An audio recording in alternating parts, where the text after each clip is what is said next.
A J-Mix exclusive. Hey yo, what's really hood with it, man? It's your nigga Gonzo, man. And you're locked on the 2pac Nation. And right now, you're kicking it with J-Mix. Spin that shit.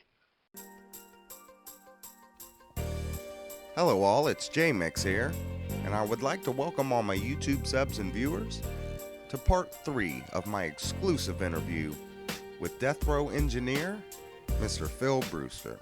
And if any artists out there want a Death Row engineer on your next production, contact Phil Brewster at bigphil771 at msn.com. Serious inquiries only, and without any further ado, I'm going to get into part 3 with Phil Brewster. Phil, we were speaking on run-ins with Suge. Wasn't there a story about a painting, right? Yeah, that's my friend James. It was so funny.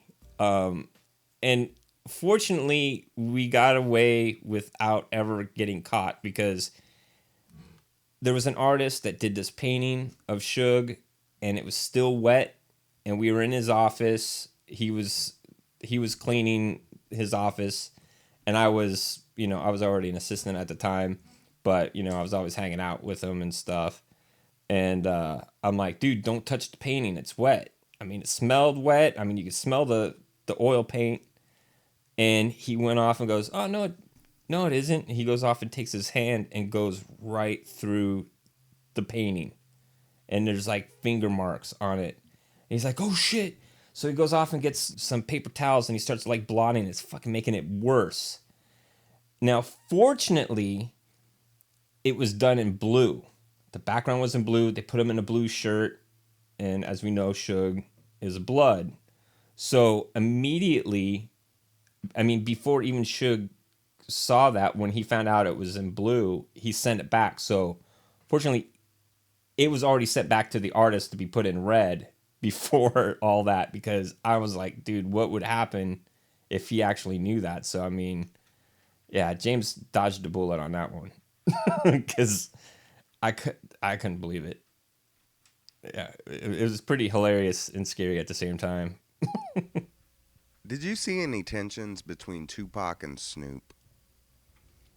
No, not at all. Not that I ever saw. The only tension there would be with all the other artists, because Pac was priority, Snoop was second. So when it came to whenever, Pac was more of a person who was never really scheduled. He could pop in anytime.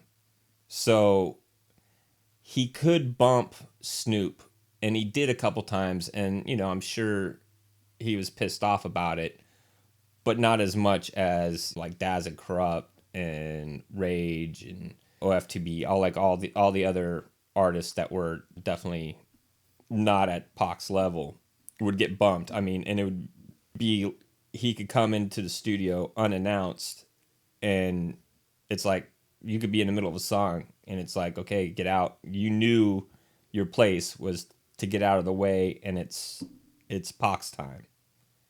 So, and that you never knew when he was gonna come in. So there was long hours because you would be working one session, and at any time now you just started a new session, and from that time on you're doing like 10 hours or 12 hours. So there was definitely tension between the artists because they felt that they weren't as important.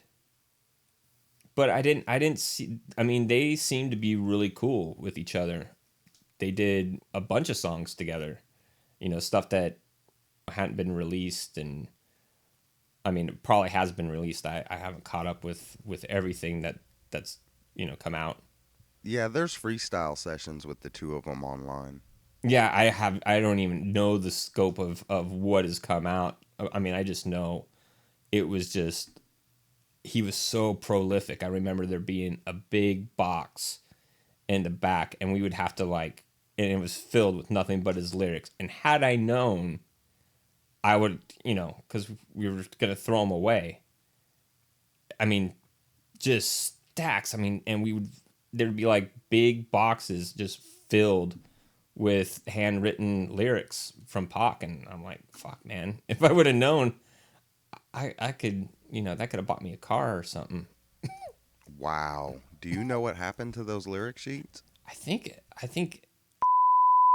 got a bunch of that stuff, which was he started off as an assistant there, but did a lot of engineering. I think he was the one who, I don't know, he was smart enough to go off and grab one of the boxes that we were going to throw away. And yeah, that's one of those things I wish I would have done. Hindsight. If I could just go back and tell the young dumb me. Did you ever see Tupac unhappy while at death row?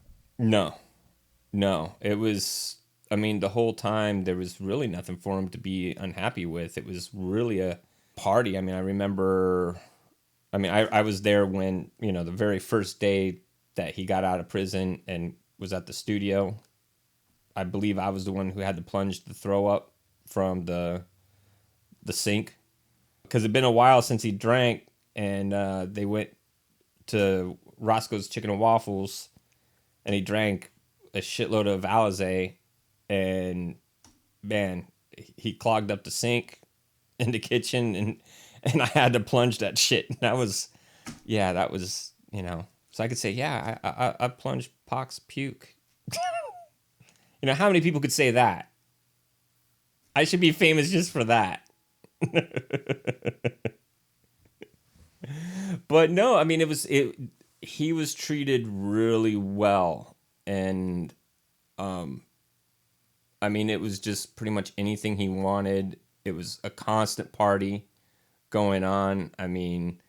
They'd have strippers, in the studio. They bring strippers. They go into Suge's office. They'd have a party. I even have pictures with Pac with some strippers and shit like that. There's some pretty cool pictures.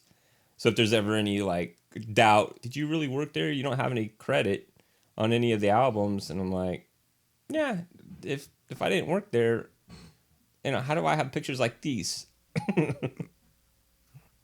Phil, while at death row, you got to work with Dre, right? Yeah, I did. And I have to say, I got the utmost, after working with as many artists, because I worked with everybody. During that time, anybody who was anybody went through that studio at some point. His work ethic was impeccable. There was nobody, if you weren't part of the session, you weren't allowed in the room. So if you weren't adding something to it, get the fuck out.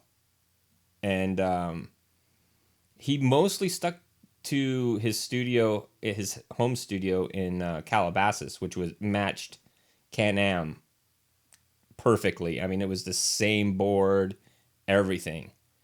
So he came down to do California Love, and there was a couple other songs that he did there. And he brought in a team of people who, there was people working in the back, that were keyboard players and people who were doing beats. And he was just kind of orchestrating everything. It was pretty cool to watch. Because I'd never really seen anybody in that, working with that work ethic in that business or, within that genre. And then you had Pac, who was, man, he was super prolific. Pac was a cool dude. He hated some people, and give him shit. He always liked me because I showed him respect, and that's all it really took with him.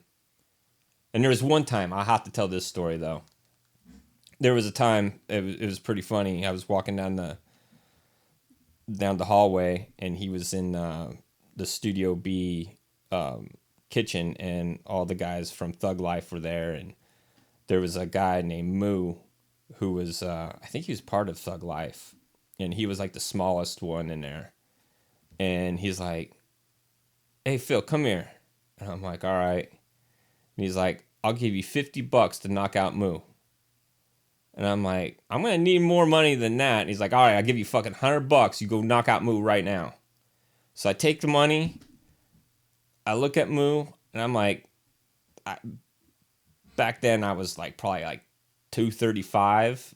And this kid is like, you know, maybe 125 pounds, you know, wet. And I'm looking around, but I see like Big Psych and there's Felony and like all these, you know, big dudes. And I'm like, nah, I would do it, but I know on how it's going to go down. I'm going to fucking knock his ass out and you guys are going to beat the shit out of me. And he just looked at me and started laughing. He goes, you're probably right. He took his $100 back. But from there, he had mad respect that I was going to do it. And I was totally going to do it. And then I was like, nah, you guys are going to beat the shit out of me for it. You're not going to just let it happen. So that was like one story that was pretty funny. I mean, there was so many things that went on there. Them freaking wrestling on the SSL console, just fucking around, and you're like, dude, this is like $1 million console, and now we have to bring in a tech to fix the board, but nobody gave a shit because it was all about Pac, and it was all about keeping him happy and keeping him prolific. And whatever had to be done, a lot of things were overlooked. Where I think, you know, had that been, you know, Dog Pound fucking wrestling on an SSL, I think it would have been a different story. And I think there would probably be one of those famous Suge meetings where everybody would be called. But Pac got away with it. Once again, this is J-Mix here, and I want to thank all my YouTube subs and viewers. I appreciate everybody that's watching, and I'll see you on the next upload. One love, everybody. A J-Mix exclusive. What up, shut up?